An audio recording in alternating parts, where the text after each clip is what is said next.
우리 아이들을 갖고 싶은데도 갖지 못하는 가정들이 많아요. 그 가정들에도 하나님께서 태의 문을 여시는 은혜가 있게 되기를 축복합니다. 예. 자, 오늘 교회는 여러분 공동체라고 그래요. 공동체.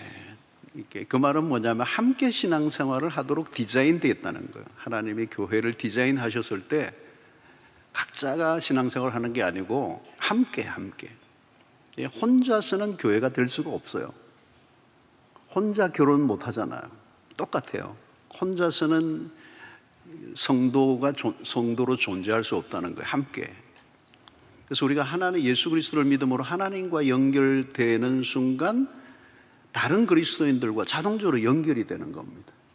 그게 그리스도의 몸이라는 것입니다. 그래서 우리는 하나님을 아버지로 섬기는 가족 공동체다. 그 교회를 가족의 개념으로 더 많이 이해해야 합니다. 가족이다, 패밀리다, 익스텐디드 패밀리라고 그래요. 확대된 가족이라고 그래요. 이 가족이라는 게 뭘까요, 여러분? 가족은 무슨 목적을 위해서 모이고 있는 게 아니야. 뭐 이렇게 하고 하는 게 아니고 그냥 가족이에요, 가족. 뭘 성취하고 어떤 결과물을 만들어내고 어떤 기능적인 효율성을 따지고 그런 데가 아니라는 거예요. 그냥 가족이에요. 그냥 싫든 좋든 함께 삶을 나누는 이 가족이라는 개념이 교회에 많이 있어요. 우리가 외적 성장을 얘기할 때는 효율성과 어떤 성과를 따지고 또 그런 어떤 매니지먼트가 들어가는데 그리스도의 몸을 교회를 하나님이 디자인하셨을 그런 개념이 없어요. 그리고 교회는 생명체라는 겁니다. 여러분 앉아있는 의자는 생명체가 아니에요. 여러분들은 생명체인데 앉아있는 의자는 생명체가 아니에요. 시간이 흘러도 자라지 않습니다. 한 5년 좀 지났더니 한 10명쯤 앉게 되었다. 그런 게 없어요. 예, 생명체는 자라는 겁니다. 자, 오늘 4장에서 바울은 온전함을 강조했습니다. 온전함. 그 온전함은 그리스도에게까지 자라감. 이 구원이죠. 구원이 그리스도에게까지 자란다. 그러기 위해서는 어린아이의 일을 벗어버려야 된다. 또 하나됨을 힘써 지켜라. 이제 그런 얘기들이 나오고 있는 것입니다. 그런데 이것은 개인만이 아니라 함께 노력해야 된다는 거예요. 이 공동체성입니다. 그래서 그리스도의 몸이라고 할 때 이 몸이라는 것은 그냥 단순히 조리품이 아니고 생명적, 올가닉한 유기체적으로 연결되어 있다는 겁니다. 그래서 오늘 여러분 옆에 있는 분들과 사실 이렇게 교인이 많기 때문에 서로 잘 모르시겠지만 그리스도의 몸이라는 것에 우리가 다 묶여져 있는 관계라는 사실은 틀림이 없는 것입니다. 그래서 오늘 교회 본질을 참 잘 다루고 있는 구절이 오늘 이 4장 16절이 굉장히 중요한 구절입니다. 교회가 무엇인가를 잘 알려주는 구절이에요. 16절이 그에게서 온몸이 각 마디를 통하여 도움을 받음으로 연결되고 결합되어 각 지체의 분량대로 역사하여 그 몸을 자라게 하여 사랑 안에서 스스로 세우느니라 그랬어요. 이 바울은 인체, 이 몸의 인체의 신비를 비유로 들어 그리스도의 몸인 교회를 설명하려고 하는 것입니다. 자, 이 그리스도의 몸은 성장해 가야 되는데 그 성장의 DNA가 우리 안에 있다는 거예요. 여러분 아이가 이렇게 지금 이렇게 안겨가지고 있지만 이게 쑥쑥쑥쑥 자라잖아요. 희한해요, 그죠? 그 생명이 자란다는 거예요. 왜냐하면 그 생명 안에 하나님이 성장의 DNA를 심어 놓으셨기 때문에. 씨도 그렇잖아요, 여러분. 조그마한 씨인데 그 심으니까 어떻게 그렇게 나무가 잎이 자라고 열매가 맺히고 그게 하나님이 성장의 DNA, 생명체 안에 집어넣으신 거예요. 그러니까 이 생명체는 어떤 것이냐? 교회도 마찬가지라는 거죠. 우리의 머리 대신 그리스도로부터 시작해서 우리의 몸과 이 팔과 다리가 다 서로 연결되어져 있다. 여기서 연결이라는 단어는 굉장히 중요한 건데 뗄래야 뗄 수 없다는 겁니다. 그래서 지난 주간에도 살펴보았지만 교회는 단체나 집단이 아니라는 거예요. 집단이나 단체면 해체해버릴 수도 있는데 그리스도의 몸은 해체가 안 돼요. 이 손을 팔목에서 분리가 불가능하다는 것입니다. 이게 오묘하게 수십조 개의 세포가 긴밀히 연결되어 몸을 이루고 있는 거예요. 이 바울은 인체의 이 신비로움을 이렇게 교회와 연결시키는 것입니다. 여기서 강조점 뭐냐면 나만 홀로 잘할 수 없다는 겁니다. 다 상관없이 혼자 열심히 신앙생활하고 성장을 할 수 있느냐? 그러지 않아요. 그건 기형이에요, 기형. 함께 자라가도록 그리스도의 몸 안에서 나는 뼈로서, 신경 조직으로서, 혈관으로서 서로 연결되어 어떤 각자의 역할이나 어떤 맡아 있는 것은 은사는 다르지만 유기적인 관계 속에서 서로 연결되어서 그리스도의 몸이 함께 자라난다. 그래서 오늘 여기 보면 몸이 각 마디를 통하여 도움을 입는다 그랬어요. 이게 몸 안에 있을 때 자연스럽게 우리는 몸의 혜택을 입고 있는 것입니다. 그래서 오늘 여기 연락하고 상합한다. 이 조인트라고 하는 부분이죠. 연결되어 있다는 게 연결되어 있다. 오늘도 여러분 이 손가락에 있지만 하나하나가 다 연결이 되어 있습니다. 서로 성도들 가운데 다 연결되어 있다는 겁니다. 그런데 이 연결됨을 어디에서 우리가 경험할 수 있는가 하면 사랑방에서요. 이 교회들마다 구역이 있고 순이 있고 때로는 뭐 다락방이라 하기도 하고 사랑방이라고 하는데 우리 교회는 이 사랑방이라는 것이 사랑방이 하나의 교회고 세포의 기능을 감당하고 있는 것입니다. 그래서 그 세포가 모여서 오늘 이렇게 전체 예배의 자리로 나오게 되는 것인데 사실은 이 모임보다 더 중요한 것은 주중에 사랑방에서 속으로 모여서 세포 조직으로 모여가지고 생명을 확인하는 거예요. 오늘 사랑방은 관절의 부분의 역할을 하고 세포의 역할을 하기도 합니다. 연락하고 상합하여, 이 말은 떨어졌다 붙었다 하는 게 아니라 계속 붙어 있어야 된다는 겁니다. 그래서 사랑방 안에서의 활동의 핵심은 친밀성이에요. 친밀성. 어떤 목적을 가지고 만나는 게 아니라 만남 자체가 중요하다는 겁니다. 무슨 대단한 과업을 이루기 위해서가 아니라 그냥 수시로 함께 삶을 나누는 거죠. 이런 사랑방에 가면 그래요. 나 오늘 지금 당신 집에 갈 거야. 밥 준비해놔. 이런 거. 그게 사랑방에서 가능한 겁니다. 바울은 서신서에서 서로라는 단어를 자주 사용합니다. 서로라는 단어, 서로, one another. 서로라는 관계 안에서 나라는 존재를 확인하는 겁니다. 서로의 관계 안에서 생명적 케미가 일어납니다. 그래서 성숙한 신자와 이제 막 시작한 신자가 함께 어울리면서 신앙이, 성숙한 사람은 어린 신자를 도와주면서 신앙이 자라가고 또 이제 시작한 신자는 성숙한 신자로부터의 신앙을 배우면서 영적으로 자라가는 거예요. 그래서 교회가 뭔지, 구원이 뭔지, 하나님이 누구이신지, 성경을 어떻게 읽어야 하는지, 말씀 묵상을 어떻게 해야 되는지, 죄를 지었을 때 어떻게 해결해야 되는지, 가정을, 자녀들의 교육을 성경적 방법으로 가르치는 것들이 어떤 것인지, 이런 원리와 이런 말씀들을 배워나가는 거예요. 그리스도의 몸 안에 속해 있을 때 이런 도움을 서로 주고받으면서 자라간다는 거예요. 중요한 것은 몸 안에 붙어 있는 것. 때로는 몸 안에 연결되어 있다는 것은 불편한 일일 수도 있어요. 제가 한번 손가락에 약간 불에 데인 적이 있습니다. 살짝 데였는데 이 화상이 무서운 거더라고요. 이 진통이 온몸으로 전달이 되는데 잠을 잘 수가 없어요. 이게 해결이 안 돼요. 이게 고통이 너무 크니까. 이게 이 손가락만 없었으면 내가 잠이 잘 텐데 괜히 이게 다 되어가지고. 그래서 제가 그렇다고 이걸 자를 수는 없잖아요. 고통을 준다고 이걸 손가락을 자를 수 없어. 어떻게 해야 돼요? 싸매어 줘야 되는 거예요. 왜 그렇죠? 지금은 고통을 주고 있지만 사실은 이 손가락은 내 몸의 소중한 일부라는 거죠. 여러분, 손가락과 몸은 별개가 아닙니다. 손가락을 돌보는 것이 곧 내 몸을 위한 것입니다. 공동체 안에 있을 때 어떤 유익이 있습니다. 평소는 잘 몰라요. 그러나 내가 약할 때 결정적인 도움을 받습니다.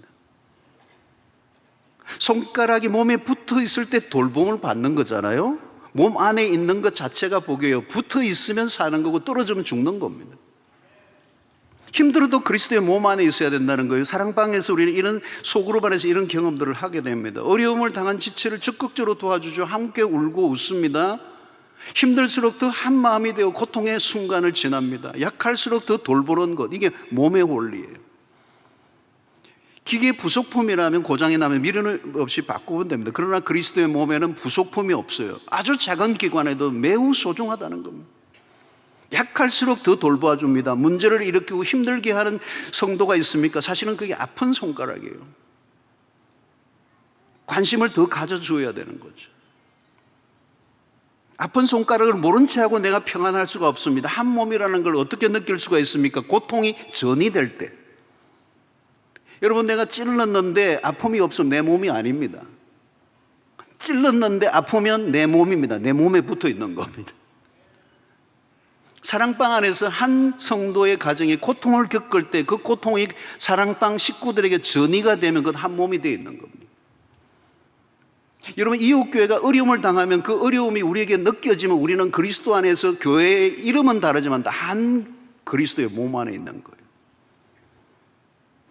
여러분, 아픈 손가락을 돌보는 일이 내 몸을 사랑하는 것입니다. 때로는 실수하고 죄를 지었을지라도 서로 도움을 주고 받아야 합니다. 공동체 안에서 서로 돕고 섬기며 성장에 기여하는 것이죠. 그래서 사랑방에서 우리는 서로 은사를 발견하도록 돕고 공동체를 어떻게 섬길 수 있는지, 우리의 인생의 무거운 짐을 함께 어떻게 지고 가야 되는지 고통을 분담하는 그런 법들을 배워가는 이 모든 일들이 이 공동체 안에 그리스도의 몸 안에서 일어나는 일입니다. 2000년 전에 여러분, 사도행전에 독특한 공동체가 하나 일어난 적이 있습니다. 사실 칼 막스가 이 본문 사도행전 2장을 보고 흉내 내려고 하다가 실패해버렸어요. 사랑의 영이신 성령이 강력하게 임할 때 공동체가 어떤 일이 일어나는가, 그게 사도행전 2장 44절로 47절에 나와요.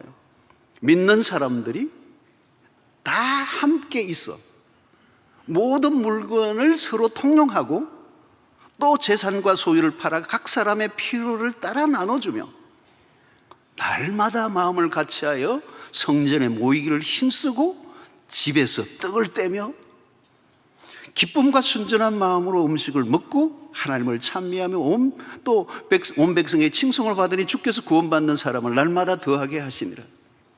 와, 환상적인 공동체가 2000전에 있었어요.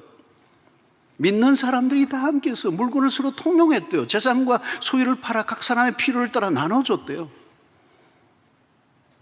성전에서 모일 뿐만 아니라 그들은 집에서도 모였다는 거죠. 이게 소그룹이에요, 여러분. 오늘 같으면 오늘 주일 낮 예배만 있을 뿐만 아니라 소그룹 평일날 소그룹으로 집에서 모였다요. 어떻게 해요? 그때 뭐예요? 떡을 떼며 순전한 기쁨과 순전한 마음으로 음식을 먹고, 여러분 같이 먹어야 돼요. 이 샬롬의 공동체, 진정한 코이노니아, 모든 걸 나누었던 공동체가 2000년 전에 실제로 존재했었어요. 사랑하는 성도 여러분, 공동체 안에 함께 한다는 건 어려운 일입니다. 왜 어렵습니까? 우리가 서로 다르기 때문에. 오늘 또 여기에 말하잖아요. 각 지체의 분량대로 16절에 우리가 받은 은사와 믿음의 분량과 신앙의 경험이 다 다릅니다. 다르다는 건 사실 긴장하게 만들고 불편할 수도 있어요. 그래서 우리는 늘 비슷비슷한 사람들끼리, 마음 맞는 사람끼리만 모이기를 원하지만 그리스도의 몸의 교회는 그게 아니라 전혀 다른 사람들과 함께하는, 여러분, 나와 다른 사람과 함께 한다는 건 모험입니다. 부모의 유전자를 가지고 태어난 형제들도 다릅니다. 성격도 다르고 관심도 다르고, 인류가 80억 있지만 이 약 80억 중에 한 사람도 같은 사람이 없습니다. 하나님은 그렇게 다양하게 지으셨습니다. 나와 같은 사람을 찾으면 안 돼요. 먼저 나와 다른 생각을 하는 사람들과 어떻게 훈련을 받으며 살아야 하는가, 다름을 받아들이고 함께하는 법을 배우지 않으면 그리스도의 공동체를 세워갈 수가 없습니다. 예수님은 12명의 제자들과 공동체 생활을 했어요. 여러분, 제자 훈련의 핵심 중에 하나가 뭐냐면 공동체 훈련입니다. 나와 전혀 다른 사람들과 함께하는 법을 익혀나가는 것, 그 함께 할 때 나와 전혀 다른 사람들과 함께 하면서 신앙이 성장해 간다는 것. 여러분, 함께 하다 보면 갈등을 피할 수가 없습니다. 긴장도가 높아집니다. 부부도 그렇죠. 여러분, 전혀 갈등이 없는 부부가 어디 있어요, 여러분? 어떤 부부는 그러죠. 우리 부부는 갈등이 전혀 없어요. 틀림없이 각자 따로 살 거예요. 교회 안에 갈등이 있는 것 정상입니다. 여러분, 사도행전 15장에 보면 바나바와 바울이 싸우는 장면이 나옵니다. 격하게 싸웁니다. 사도행전 15장 39절을 보면 서로 심히 다투어 피차 갈랐으니 바나바는 마가를 데리고 배 타고 구부로로 갔다. 여러분, 대충 싸운 게 아니에요. 격하게 싸웠다는 거예요. 근데 이들이 누구입니까? 영적 거장들입니다. 바나바는 누구요? 위로자예요. 위로자로 명성나 있는 사람이고 인격 하나는 개런티 하는 사람이 바나바예요. 바울이 누굽니까? 그의 헌신하는 영적 리더십에서 있어 손색이 없는 지도자고 성령의 사람이고 교회 개척자요, 성령의 영감으로 신약의 3분의 1을 기록한 하나님의 사람이에요. 이 두 사람이 격하게 싸웠다. 위로가 되는 말씀이에요. 성도들이 존경의 대상이었습니다. 근데 그들이 다투어요. 좀처럼 상상이 안 되는 대목입니다. 마가라는 요한을 2차 선교 여행에 데리고 갈 건가 말 건가를 가지고 논쟁이 벌어진 거죠. 여러분, 함께 신앙생활 한다는 거 쉬운 일은 아닙니다. 갈등이 일어나요. 여러분, 갈등이 일어나는 여러 가지 요인이 있습니다. 서로의 차이점이 있죠. 태생적으로 사람이 달라요. 경험이 다르고 기질도 다르고 관점도 해석도 살아온 배경도 달라. 저 사람은 왜 저런가 이해가 안 될 때가 있습니다. 이해하려고 하지 마세요. 하나님이 다르게 지었어요, 그냥. 그리고 어떤 분은 심하게 특이한 사람들이 있어요. 그러면 그렇게 생각해서 하나님이 참 특이하게 지으셨구나. 왜 차이점이 생기는가? 관점이 다르기 때문에, 강조점이 다르기 때문에 하나의 사건이나 문제를 바라보는 앵글에 따라 평가가 달라져요. 정상입니다. 바울과 바나바의 갈등은 관점의 차이예요. 바울은 사역적 관점에서 바라봅니다. 더 이상 마가는 도움이 안 된다는 거예요. 사역을 하다가 도중하차했던 그 사람을 또 데리고 가면 짐만 된다. 준비된 사람 데리고 와야 된다. 준비 안 된 사람 데리고 사역 못한다. 그러나 바나바는 사람 중심이에요. 실수했지만 한 번 더 기회를 주자. 사람 키워야 되지 않느냐. 완전한 사람이었느냐. 연약해도 안고 가자. 여러분, 두 사람이 다투고 있는 방식은 다루고 있는 방식이 다를 뿐이지 틀린 건 아니에요. 다른 관점일 뿐이라는 거예요. 우리는 쉽게 흑백 논리로 가는데요, 누가 옳다 틀렸다 할 수가 없어요. 바나바는 이 사람 하나 살리자, 이건 맞아요. 바울은 할 일 많다, 갈 길도 멀고 지금 한가한 시간이 아니다. 맞아요. 그것도 일을 풀어가는 방식의 차이입니다. 그 외에도 다양한 차이들이 있죠. 또 기질의 차이가 있습니다. 여러분, 단기 선교 지금 이제 준비하고 가고 있는데요, 단기 선교보다 더 어려운 게 선교에 참여한 사람이 함께 준비하는 과정에서 막 마음이 뒤틀리기도 하는 거예요. 전혀 다른 관점을 바라보고 대화를 하다 보니까 선교 가기 전에 선교 갈 사람들이 선교를 좀 받아야 될 편. 기질적으로 안 맞을 때가 있는 거거든요. 어떤 때는 여러분 기질도 있어요. 여러분 기질이 전부는 아닌데 기질이 맞는 게 많아요. 여러분, 제가 한 4가지만 잠시 언급해 볼게요. 우울증인 사람들, 완벽주의적인 성향이 있어요. 모든 게 정확해야 되고요, 동계산이든 계획이든 정확한 걸 원해요. 준비가 꼼꼼하고요, 항상 문제를 심각하게 접근하는 편이 있어요. 대충 넘어가는 게 없어요. 감수성이 예민하고 분석적입니다. 비판적인 입장을 취할 때가 많습니다. 모두가 다 좋다고 하는데 우울증인 사람은 그래도 한 번 더 신중하게 고려해 보자고 그래요. 신중파, 준비성이 탁월합니다. 문제는 결정을 내리는데 시간이 많이 걸려요. 점액질은 누구예요, 여러분? 대충 합시다예요. 만사가 느긋해요. 뭘 그렇게 심각하냐는 거죠. 3부에 늦으면 4부 가면 되는 거고, 예배 5부도 있대. 두리뭉실해요. 남이 하자는 대로 따라가는 스타일이에요. 자신의 입장을 주장을 하지 않아요. 여러분, 이 우울증과 점액질이 만나면요, 우울증은 숨 넘어가요. 눈동자가 뒤집히고요. 점액질은 부딪히지 않아요. 대신 추진력이 약해요. 근데 추진력은 약하지만 일을 한번 시작하면 꾸준한 건 있어요. 점액질이. 담접질, 항상 이끄는 리더십 스타일이에요. 어디를 가나 대장입니다. 자신감이 넘치고 야망이 있습니다. 목표를 향해 달려갑니다. 옆 쳐다보지 않습니다. 다른 사람들의 말에 영향을 잘 받지 않죠. 대신 공감이 떨어져요. 내가 할 길 가는 거예요. 마이 웨이. 독립적인 사람들. 종종 주변에 적이 생기기도 합니다. 다혈질 사람, 낙천적이에요. 스트레스를 잘 안 받아요. 말을 참 잘합니다. 말을 해도 사람들을 즐겁게 합니다. 말로. 친구들이 많아요. 혼자 있는 것보다 함께 있는 걸 좋아합니다. 쾌활하고 활동적입니다. 그래서 축복성 부를 때 옆에 사람들이 적극적으로 하는 사람은 다 다혈질 사람들입니다. 근데 흥분을 잘해요. 그래서 나가다가 축복한 그 사람하고 주차 문제로 또 싸웁니다.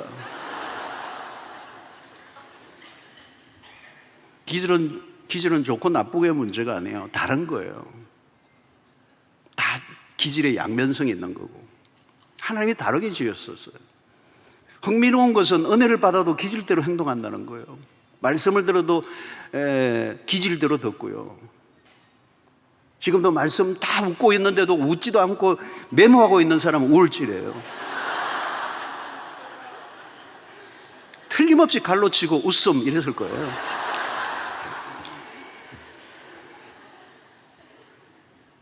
여러분, 약점과 강점은 동전의 양면이에요. 서로 다를 때 갈등이 일어날 수도 있지만 이해하고 조화로 나아가는 거, 그게 공동체에 필요한 거죠. 성경은 바나와 바울이라는 인물을 미워하지 않습니다. 싸움 장면을 그대로 노출합니다.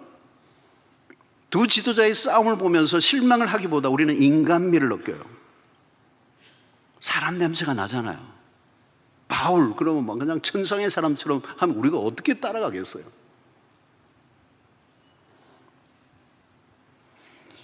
여러분, 오늘 대개 갈등은 본질보다 비본질 때문에요. 부부싸움을 보십시오. 아주 작고 사소한 일로 싸우잖아요. 뭐 부부싸움할 때 미중관계로 뭐 정치적인 문제로 싸워요. 우크라이나 러시아 전쟁 때문에 싸웁니까 여러분? 음식이 뭐 싱겁네 짜네 맛이 없네. 어머니께 좀 가서 배워. 그럼 어머니하고 같이 사시죠. 뭐 이러면서 싸우는 거잖아요. 내가 할 줄은 모르는 줄 아나 뭐 돈이나 잘 벌어오면 뭐 이러면서 막 시비가 붙으면, 그래서 예를 고대 사회에서도 국가 간 전쟁도 부부 싸움으로부터 시작되는 게 많아요. 그 왕비가 자꾸 심기를 건드리면 피곤해가지고 전쟁이나 나가자 이러고 싸우는 거예요. 본질과 비본질을 구분해야 합니다. 본질적인 것이 아니면 그냥 넘어가야 돼요. 전쟁터에서 명장에게 요구되는 게 뭐냐면 둔감력이라는 거예요. 둔감력 들어보셨어요 여러분? 민감성은 우리가 많이 들어봤는데 둔감력, 전쟁터에 이 명장은 둔감력이 있는 거예요. 지휘관이 너무 예민하면요 토끼가 지나가는데도 대포를 쏘아버려요. 그냥 바람에서 저 숲이 움직이는데도 그냥 군사들 다 깨워가지고 돌격 앞으로 뭐 아무도 없는데. 그럼 군사력 낭비하고 군사들이 피곤하고 영적 정작 전쟁에서는 실력을 발휘하지 못하는 거예요. 대충 넘어가는 둔감력이 지휘관의 덕목이라는 거예요. 여러분, 예수님을 보면 제자 훈련을 하는 동안에 제자들과 12명, 그것도 우리의 아들도 있고 별별 사람들 다 있는데 12명과 함께 공동체 생활을 했다는 게 얼마나 피곤하셨을까. 베드로는 얼마나 또 천방지축이에요. 예수님의 수준에 너무 못 미치는 사람들하고 같이 3년을 같이 지냈다고 하니까 얼마나 가슴이 터졌을까요? 그래서 예수님은 둔감력이 있었을 것 같아요. 그래서 우리는 온유와 겸손하신 예수 그리스도를 얘기하지만 사실 쉽게 얘기하면 둔감력이에요. 너무 예민하면요 관계에 어려움을 만들어내요. 부부가 함께 오랫동안 살아가는 방식도 사실은 둔감력이에요. 옛날에 너무 센시티브하게 반응했는데 이제 대충 넘어가. 또 어떻게 해요? 핵심 가치를 붙들고 사는 사람은 많은 부분에 둔감력이 있다는 거예요. 그래서 많은 일을 이루었던 대단한 인생을 살았던 사람들의 특징들이 이 둔감력이고, 이 둔감력은 어디에서 오느냐? 핵심 가치를 깨달은 사람이고 많은 부분에 가지를 치고 심플해져야 진 삶이 이 둔감력이라는 거예요. 둔감력을 가지고 다른 것에 대해서는 다 가지를 쳐버린 거죠. 무디어져 있는 거예요. 그래서 본질에만 집중하는 삶을 사는 거예요. 그래서 뭔가를 이루어내는 거잖아요. 여러분, 공동체 훈련이 중요합니다. 다르다는 걸 인정하라는 거예요. 다른 것에 대해 공격하지 말고 존중해 주라는 거예요. 저 사람은 저것을 대단히 귀중하게 여기는구나. 그걸 존중히 여겨주라는 거예요. 다름을 이해하려고 하는 거예요. 너무 쉽게 흑백 논리에 빠지지 말라는 거예요. 여러분, 한국은 흑백 논리가 너무 강해요. OX로 판별할 수 없는 일들이 얼마나 많은데 그걸 쉽게 OX로 한단 말이에요. 여러분, 이 세상이 얼마나 복잡합니까? 그런데 그걸 OX로 판별할 수 있어요? 나는 옳고 너는 틀리다?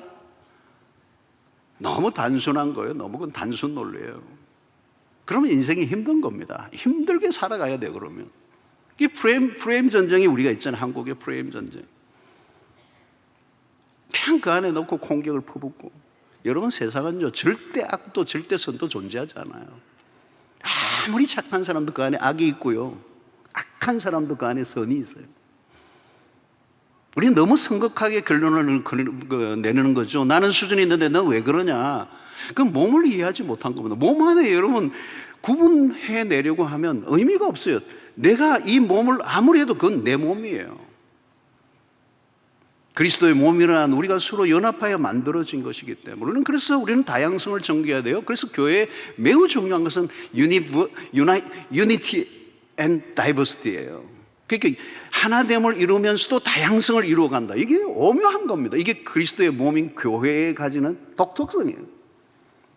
그래서 우리는 다른 사람과 조화를 이루어가는 것이죠. 나만 옳다고 고집하면 화평이 끼어집니다. 지나친 고집은 금물이라는 거예요. 자, 가장 안 좋아하는 것은 자기만의 틀을 너무 심하게 고집하는 거예요. 자기가 만든 틀 안에 모든 걸 집어넣으려고 합니다. 문제는 내가 만든 그 틀이 너무 작아. 그럼 누가 들어가요, 그 안에? 여러분, 교회에 이제 우리가 공동체 안에 좀 더 깊이 들어가는 건 쉽지 않아요. 그래서 사람들은 그냥 조용히 교회를 다니고 싶어 합니다. 괜히 복잡한 문제에 얽히고 싶지 않은 거죠.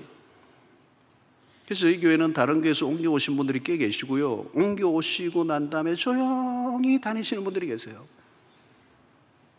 그분들은 대체적으로 이전 교회에 많이 깊이 들어갔다가 상처를 받거나 피곤하고 지쳐서 그냥 옮기신 거예요. 조용히 다니고 싶은 거예요. 그래서 이분들은 충무공에 남긴 얘기처럼 아무도 나의 출석을 교회에 알리지 말라는 거예요.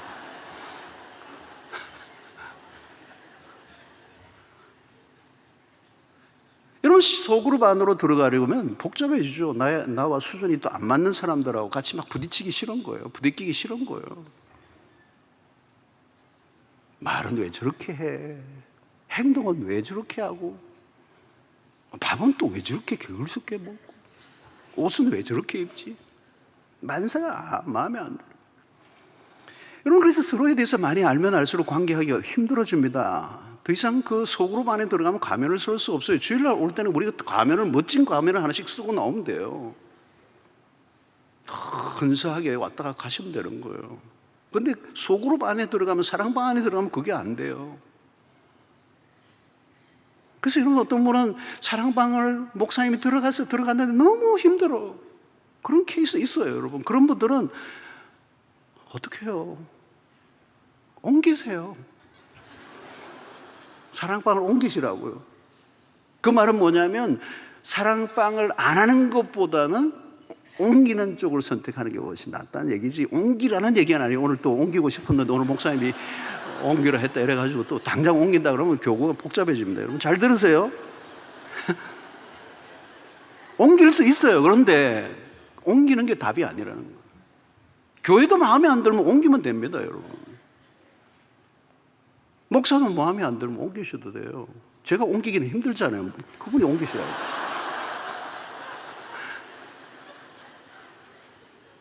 근데 마음에 안 들 때마다 옮기면 훈련이 안 된다는 거예요.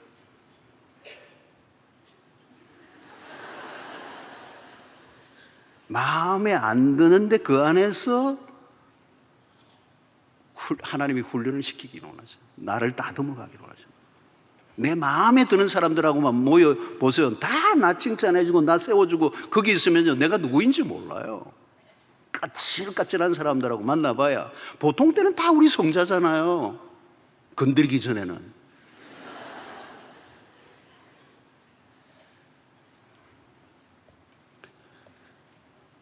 세월이 흐르고 바나바와 바울이 다시 함께 만나요.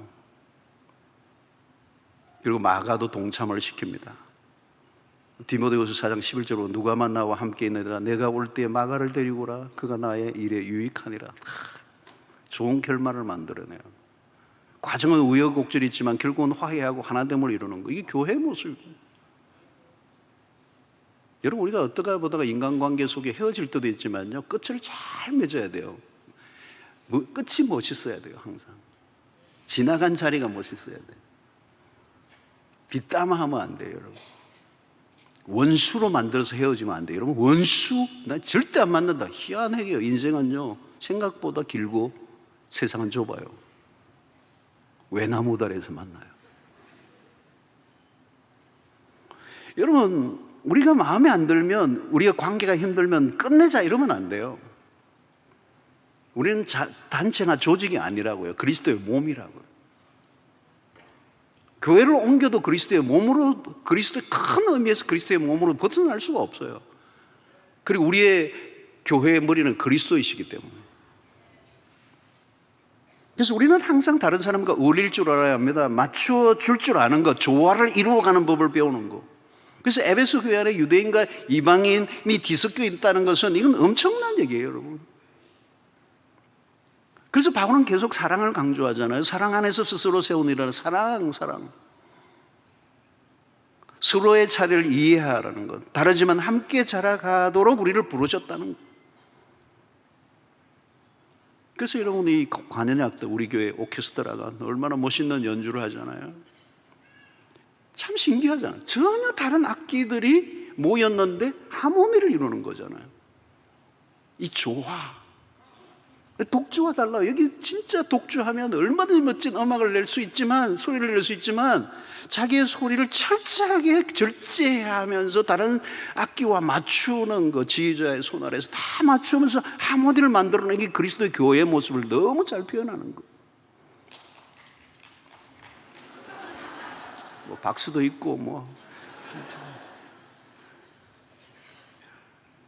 여러분, 내가 얼마나 뛰어난가, 내가 얼마나 열심인가, 내가 무엇을 맡았느냐, 그건 중요하지 않아요.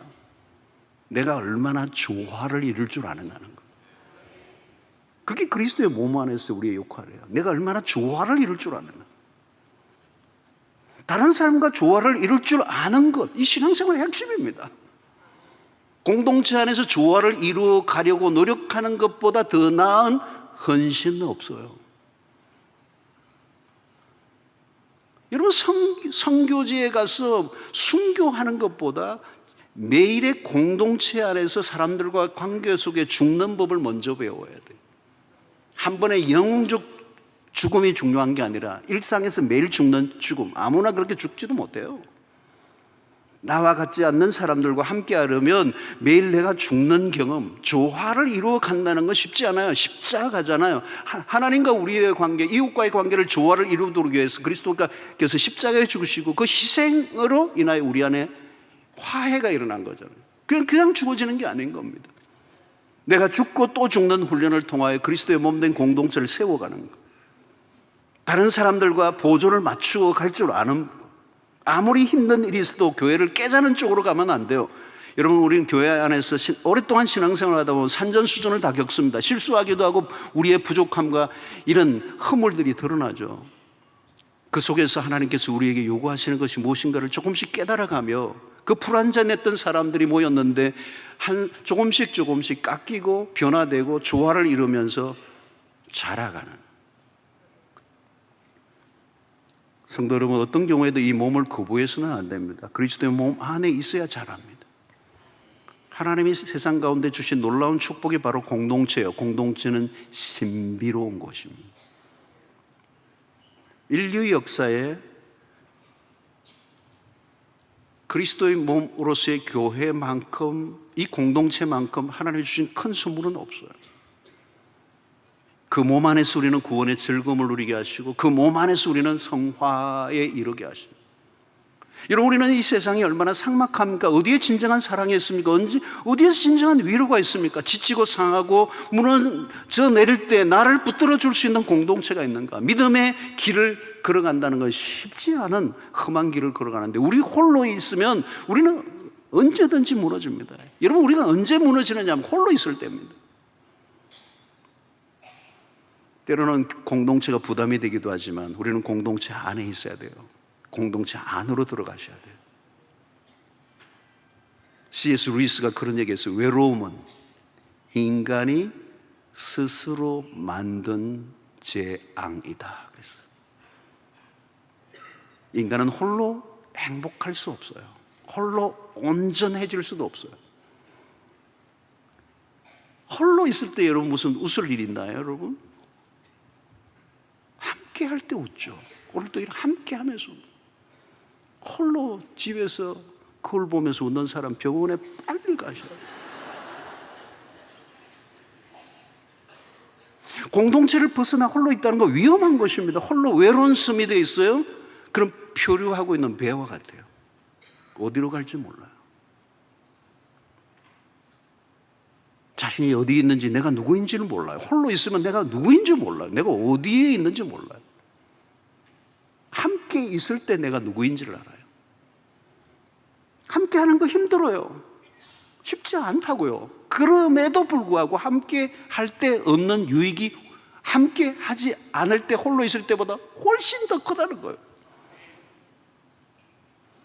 공동체 안에 있을 때 치유가 일어납니다. 공동체 자체가 치유력을 갖고 있습니다, 이 안에.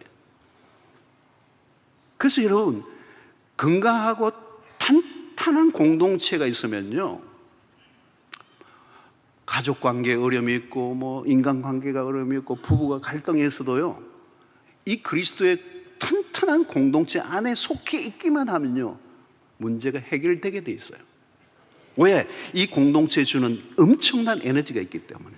말씀을 통하여 은혜를 받고 기도로 합심하고 주변에 사랑방에 소속된 성도들이 서로 격려해주고 이러면서 그 안에 치유가 일어나요.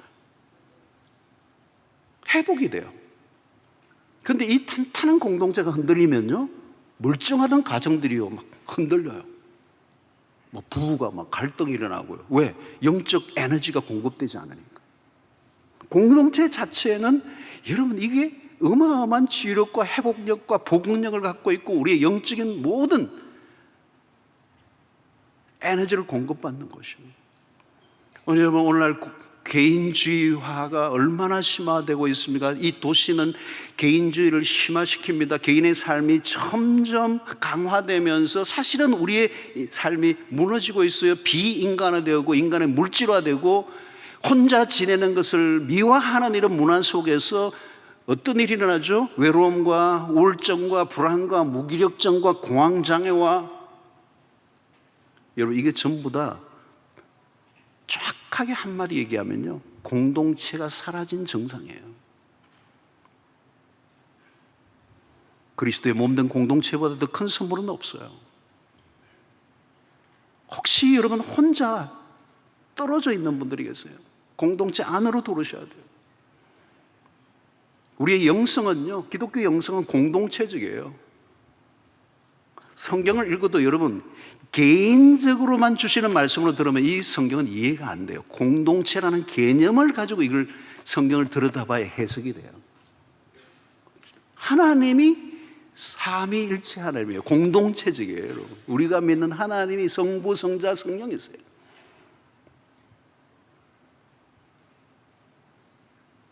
이스라엘 공동체를 통하여 오늘 언약의 공동체를 세우는 게 신약의 교회예요. 나에게만 주신 말씀 없어요, 여러분. 우리에게 주신 말씀이에요.